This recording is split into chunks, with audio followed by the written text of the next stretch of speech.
Hello everyone, welcome back to my channel. तो आज का वीडियो मैंने सोचा हिंदी में करते हैं, क्योंकि मैं जिस एग्ज़ाम के बारे में बात करने वाली हूँ वो एग्ज़ाम ही मैंने हिंदी में दिया था। तो मैंने सोचा ज़्यादा कंफर्टेबल रहेगा अगर मैं हिंदी में ये वीडियो करूँ। अब हिंदी मतलब शुद्ध हिंदी नहीं, इंग्लिश हिंदी मिक्स करके मैं अपना मीनिंग कन्वे करने की कोशिश करूँगी। तो CCL एग्ज़ाम का फुल फॉर्म है credential community language. It's a language assessment test at a community level. ये है definition as per the website.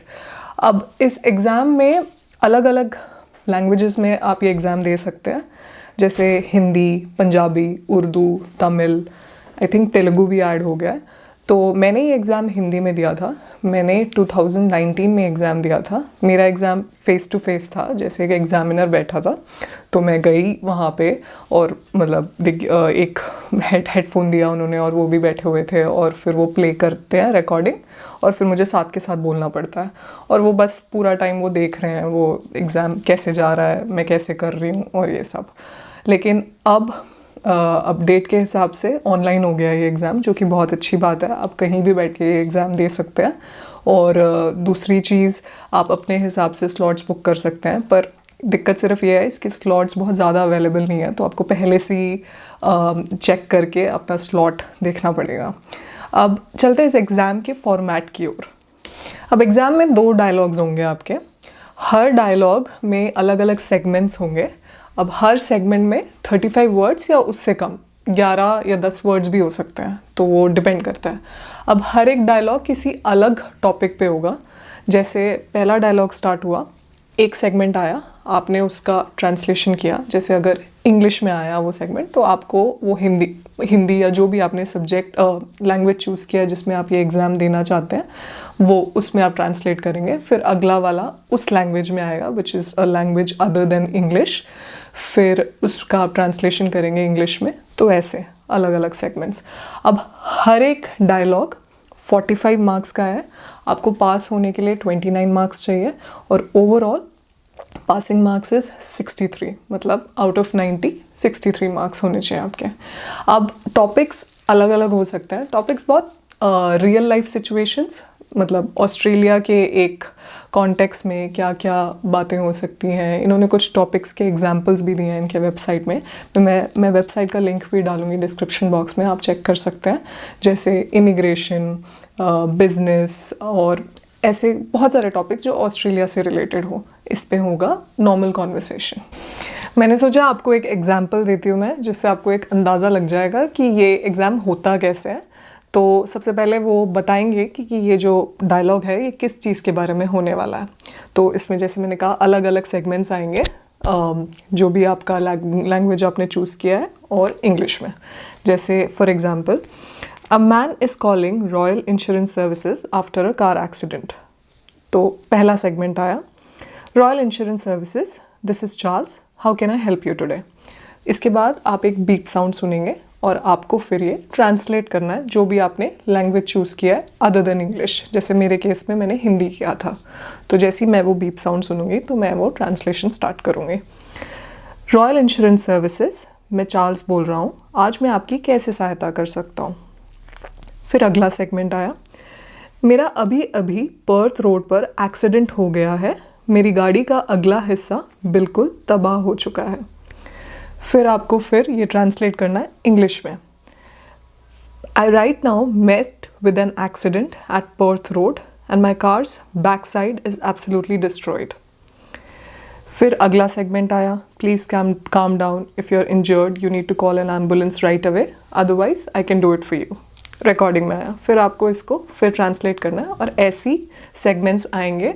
जैसे मैंने कहा 10 से 12 सेगमेंट्स होंगे, एक हिंदी का, एक इंग्लिश का, एक हिंदी का, इंग्लिश का, और ऐसे रिपीट होगा। तो ऐसे ही आपका अगला डायलॉग भी ऐसा ही कुछ होगा, पर वो किसी और टॉपिक पे होगा, जैसे इमिग्रेशन या किसी और टॉपिक पे। तो ये है एग्ज़ाम का एक एग्जाम्पल। इसमें जो मार्किंग होती है, एरर्स कैसे काउंट होते हैं, तो वेबसाइट में 4 क्राइटेरिया दिए हुए थे, एक्यूरेसी, डिस्टॉर्शन, ओमिशन, इंसर्शन। मतलब आप जो रिकॉर्डिंग सुन रहे हैं वही आप बोल रहे हैं, मीनिंग वही कन्वे हो रहा है। और डिस्टॉर्शन मतलब आपने एकदम मतलब ही बदल दिया या फिर कुछ अलग सा एक वर्ड उसमें ऐड कर दिया या अलग सी चीज़ ऐड कर दी जो कि नहीं था ओरिजिनल रिकॉर्डिंग में, या फिर कुछ इम्पॉर्टेंट चीज़ जो था रिकॉर्डिंग में आपने वो हटा दिया, तो इन सब चीज़ों के लिए आपके मार्क्स कटते हैं। और अब ये एग्ज़ाम करने का फ़ायदे ये हैं कि आपको मेरे हिसाब से इजी 5 पॉइंट्स है। PR के लिए आप अलग अलग वीज़ाज़ में क्लेम कर सकते हैं, जो भी पॉइंट्स बेस्ड वीज़ाज़ हैं, 189, 190 रीजनल वीज़ाज़, सब में आप ये 5 पॉइंट्स क्लेम कर सकते हैं। अब मैं कुछ टिप्स बताऊंगी ये एग्ज़ाम ईज़िली पास होने के लिए। पहला टिप, आप नोट्स बनाइए। जैसे ही आप रिकॉर्डिंग सुनेंगे आप नोट्स लिखिए।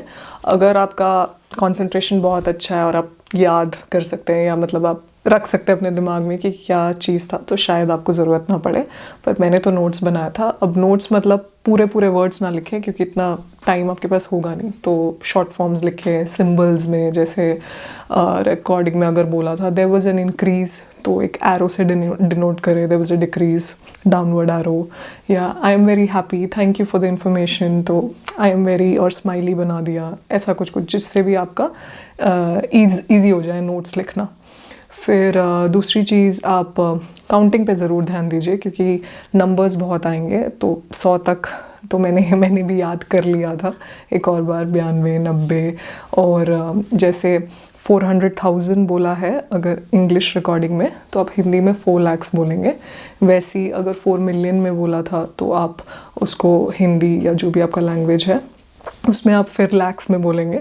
और उल्टा, मतलब अगर लैक्स में था हिंदी में तो आप उसका जब ट्रांसलेशन करेंगे तो आप 400,000 वैसे बोलेंगे।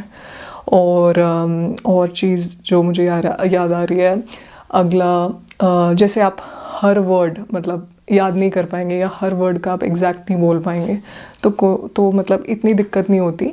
आप अगर मीनिंग कन्वे कर रहे हैं अच्छे से तो वही मतलब उसी से आप पास हो सकते हैं।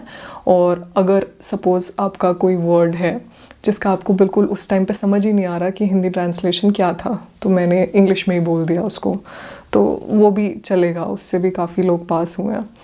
फिर जो आखिरी चीज़ मैं यही बोलूँगी कि उस टाइम मतलब अगर हम बोलते होंगे अपने लैंग्वेज में या हम थोड़ा मिक्स एंड मैच करके बोलते होंगे तो एकदम उस टाइम पे वो शब्द मिलता नहीं। कि जैसे इमिग्रेशन, मुझे उस टाइम पे समझ ही नहीं आ रहा था एग्ज़ाम के टाइम पे, मतलब जब मैं एग्ज़ाम से पहले मैंने प्रैक्टिस की थी, शुक्र है, पर उस टाइम पे मुझे समझ ही नहीं आया क्या है, तो मैंने देखा, फिर पढ़ा, आवाज़, इमिग्रेशन डिपार्टमेंट, आवाज़ विभाग, इन्फेक्शन, तो ऐसे कुछ वर्ड्स होंगे जो उसका हिंदी उस टाइम पे समझ नहीं आता। तो थोड़ा ज़रूरी है कि आप थोड़ा प्रैक्टिस कीजिए, थोड़े ऐसे माहौल में रहें एग्ज़ाम से पहले जहाँ पे आप ऐसी रिकॉर्डिंग सुन रहे हैं, कहीं से भी कोई भी रिकॉर्डिंग उठा लिया, उसका थोड़ा इंग्लिश ट्रांसलेशन कर लिया, या इंग्लिश ट्रांसलेशन का उठाया और फिर उसको दूसरे लैंग्वेज में ट्रांसलेट किया, कि तो थोड़ा प्रैक्टिस बहुत ज़रूरी है एग्ज़ाम से पहले, ताकि आप थोड़ा सा उससे फेमिलियर हो जाए और थोड़े बहुत वर्ड्स लिख लें कि अच्छा इसका क्या है हिंदी ट्रांसलेशन या इसका क्या है इंग्लिश ट्रांसलेशन,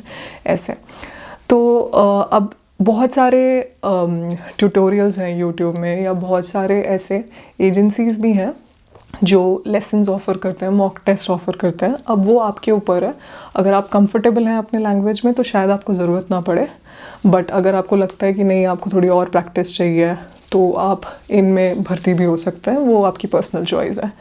तो मेरे हिसाब से ये वीडियो हेल्पफुल रहा होगा। मैं सारे जो लिंक्स हैं रिलेटेड मैं वो भी डिस्क्रिप्शन बॉक्स में डाल दूँगी।